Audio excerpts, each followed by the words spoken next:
Have you ever spent your time to read novel or tale that is read by your mom before going to bed and watching for a tale with family in day off?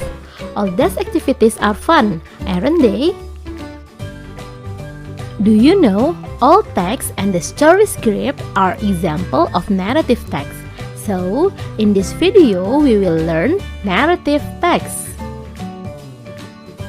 What is narrative text? Narrative text is a kind of text to retell the imaginative or factual story that past tense. Teks naratif adalah jenis teks imajinatif atau faktual, cerita yang mungkin saja terjadi pada masa lalu, dengan rangkaian peristiwa atau ceritanya dari waktu ke waktu dijabarkan secara kronologis atau berurutan. Jadi, teks naratif bisa cerita imajinasi dan bisa juga cerita yang benar terjadi ya. Berikut ini contoh genre dari teks naratif. First, fable merupakan cerita yang mengisahkan tentang binatang. Contohnya, The Ant and the Grasshopper. Second, myth, yaitu cerita atau mitos yang banyak berkembang pada masyarakat dan umumnya dianggap menjadi cerita yang faktual atau benar-benar terjadi. Contoh, Nyi Roro Kidul. Third, legend, cerita rakyat yang mengisahkan asal-usul dari suatu tempat, seperti The Story of Toba Lake.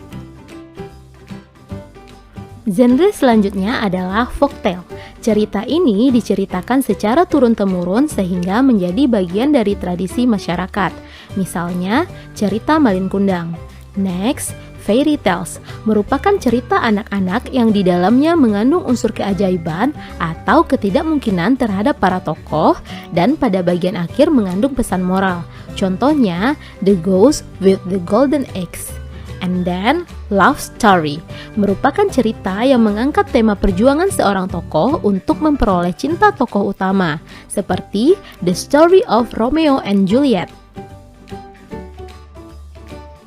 Selain beberapa genre tadi, juga ada genre lainnya seperti science fiction, horror, history, slice of life, personal experience, and etc.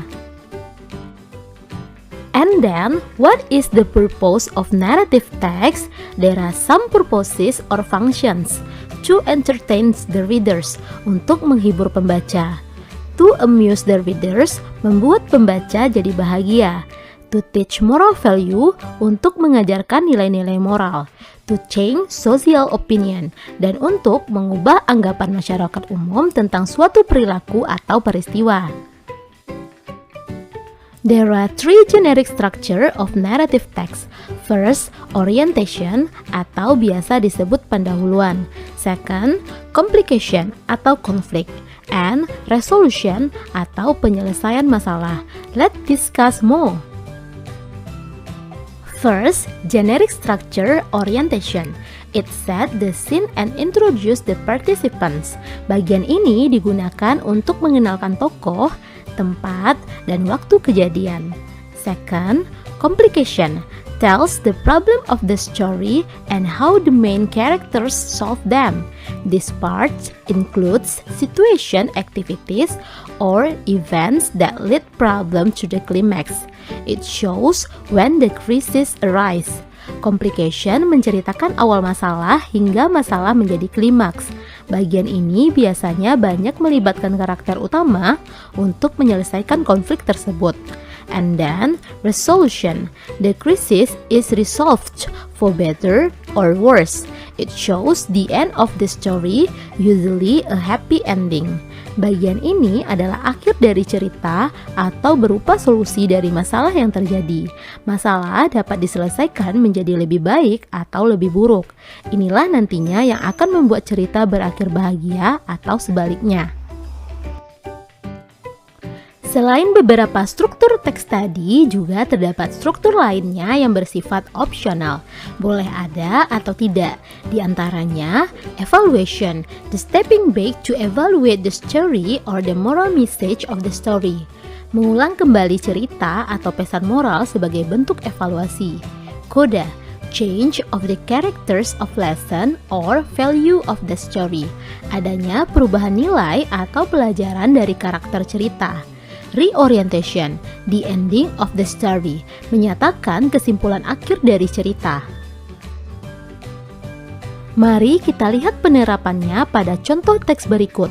Paragraf pertama dan kedua menceritakan tentang tokoh utama, kegiatan sehari-hari, pertemuan dengan istrinya, dan perjanjian mereka. Bagian ini disebut orientation. Paragraf selanjutnya membahas tentang kehidupan tokoh utama dan keluarganya. Masalah muncul ketika ia memarahi anaknya. Secara tidak langsung telah melanggar perjanjiannya dengan istrinya. Tokoh utama pun menyesal dan meminta maaf. Namun istrinya tidak bisa memaafkannya. Bagian ini merupakan complication. Dan pada paragraf terakhir menceritakan akibat dari pelanggaran janji tokoh utama. Terjadilah erupsi Gunung Merapi dan tempat sekelilingnya menjadi danau seketika. Inilah yang disebut bagian resolution. Sampai di sini teman-teman bisa paham ya? And then, language features of narrative text. First, use adverb of time. For example, once upon a time, one day. Second, specific character. The character of the story is specific, not general. Example, Cinderella, Snow White, Alibaba. Third, use direct speech. It is to make the story lively. The direct speech uses present tense. For example, Snow White said, "My name is Snow White." Next, use of adjectives to build noun group to describe the people, animals, or things in the story, such as a nice, diligent, and kind-hearted man. Then, use of time connectives and conjunction to sequence event through the time, such as however, although, later, then. Next, use of past tense, such as Ajisaka went to the kingdom measured the size of the turban. Use of action verb to indicate the action, such as stood, explained, provided, smashed. And the last one, use of saying and thinking verbs to indicate what character are feeling, thinking, or saying, such as told, realized, decided. Let's see example of narrative text. Use adverb of time, specific character, use direct speech, use of adjective, use of time connective and conjunctions, use of past tense, use of action verb, and use of saying and thinking verbs. Di sini teman-teman bisa paham ya? Okay, that's all my explanation about narrative text. Stay healthy and see you. Have a nice day.